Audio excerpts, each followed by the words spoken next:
Is it still possible कि हम अगर हम विजिटर वीजा पे है, टूरिस्ट वीजा पे से कन्वर्ट करवाना चाहते हैं वर्क परमिट के अंदर, क्या अगर हम फ्लैग पुलिंग करते हैं यूएस कनाडा के बॉर्डर पे जाते हैं, तो क्या हम वर्क परमिट हमें मिल पाएगा या नहीं मिल पाएगा? अगर मैं आपको सिंपल रिप्लाई दूं तो yes, is it still possible, but कुछ चीज़ों का आपको ध्यान रखना पड़ेगा, वो मैं आपको आगे बताऊंगा। लेकिन उससे पहले आपको मैं कुछ एक चीज़ कहना चाहूँगा। अगर आप वर्क परमिट पे कन्वर्ट करवाना चाहते हैं, you need a LMI document which helps in terms of work permit.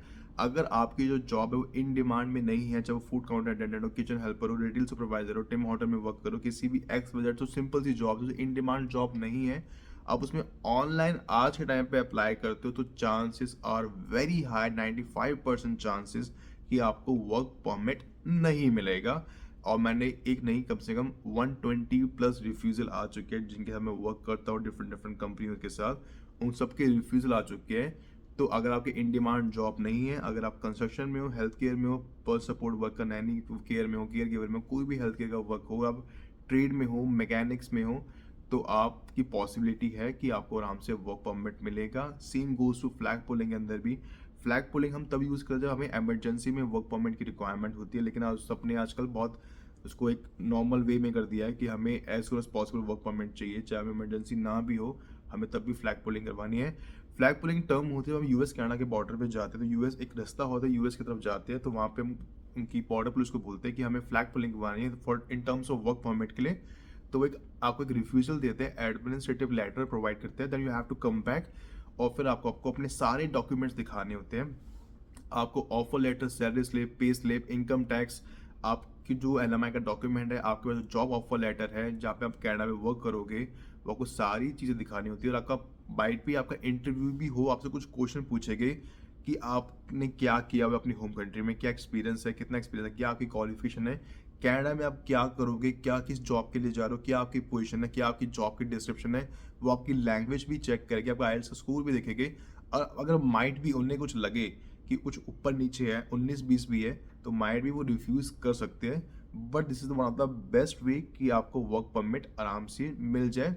But ये हुआ था सिर्फ इमरजेंसी के थ्रू, मीन्स इमरजेंसी के लिए बाय द कैनेडियन गवर्नमेंट। किसी को इमरजेंसी हो, चाहे किसी को टेम्प्रेरी फॉरेन वर्कर के लिए करना हो, अपना ओपन वर्क परमिट में कोई स्पाउस वीजा करना हो, वर्क परमिट लेना हो, किसी को इमरजेंसी के लिए, तभी ये करना है। लेकिन इसको बहुत एक नॉर्मल वे में कर दिया गया है।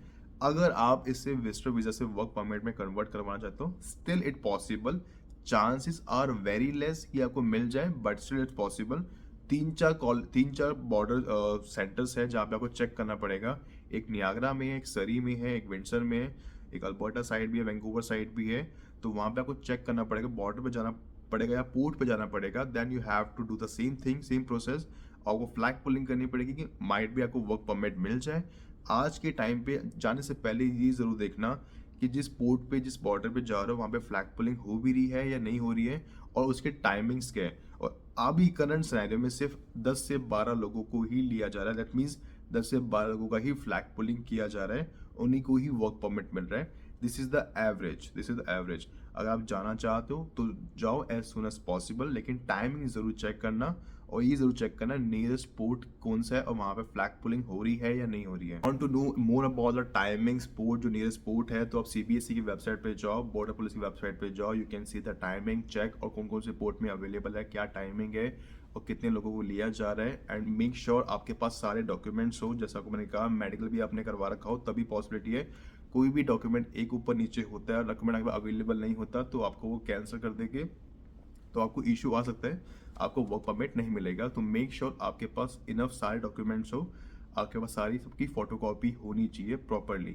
दूसरी मेन इंपॉर्टेंट चीज़ मैं इसमें एक चीज़ ऐड करना चाहूँगा, एलएमआई जैसे डॉक्यूमेंट, जैसा को मैं हमेशा बोलता हूँ, which helps in terms of work permit, this no guarantee that you will get a PR also अगर आपके पास एलएमआई है। So make sure, make your profile strong. And current scenario में पीआर मिलना इतना ईजी नहीं है। मैं इसमें ना आपको एक आखिरी चीज़ बोलना चाहूँगा, एक आखिरी चीज़ आपको मैं कहना चाहूँगा।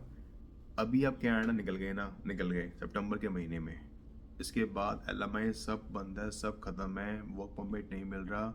या तो आपके ऑप्शन बचते हैं इन डिमांड जॉब्स में जाओ, या तो आपके ऑप्शन बचता है स्टडी वीज़ा पे जाओ, और personal health care, trade, courses में ही पॉसिबिलिटी है। Simple course, global business management, supply chain, इनमें कोई बेनिफिट नहीं है, ना ही आपको कुछ आगे वर्क परमिट मिलने वाला है 2025 में। इनकी कोई बेनिफिट नहीं है, क्योंकि 2025 जनवरी इनटेक से अभी इम्प्लीमेंट नहीं हुआ है बाय द कैनेडियन गवर्नमेंट कि आपको 2 ईयर के कोर्स में शायद 2 ईयर का वर्क परमिट मिले, 1 ईयर कोर्स में आपको 1 ईयर का वर्क परमिट तो मिलता ही है, या ना भी मिले। पॉसिबिलिटी हो सकती है, नहीं भी हो सकती है, it's all dependent upon the Canadian government और आईआरसीसी। जिस हिसाब से रूल्स चेंज हुए 2024 में, स्पाउस वीजा बैन कर दिया, लो वीजा एलएमआई को बंद कर दिया गया है, डिप्लोमा सर्टिफिकेट की वैल्यू इतनी नहीं है, उनको बंद किया जा रहा है, स्पाउस वीजा को बंद कर दिया जा रहा है, पीएनपी सारे क्लोज कर दिया जा रहा है, चाहे वो न्यू स्कोशिया हो, प्रिंस एडवर्ड हो, न्यू ब्रंसविक हो, अल्बर्टा हो, मैनिटोबा, ओंटारियो, हर जगह बंद किया जा रहा है, परसेंटेज के ड्रॉप बहुत 520 जा रहे हैं। सो इन सिंपल लैंग्वेज, कन्वर्ट करवाना चाहते हो विजिटर वीजा से वर्क परमिट करवा सकते हो, लेकिन सिर्फ इन्हीं फील्ड में जाओ अगर आपको वर्क परमिट मिलेगा, और इन्हीं फील्ड में ही वर्क परमिट मिलेगा, कंस्ट्रक्शन, हेल्थ केयर, स्किल या ट्रेड या मैकेनिक, इन्हीं में ही चांसेस है, अदरवाइज चांसेस बहुत कम है। इवन आईटी के अंदर भी चांसेस बहुत कम है।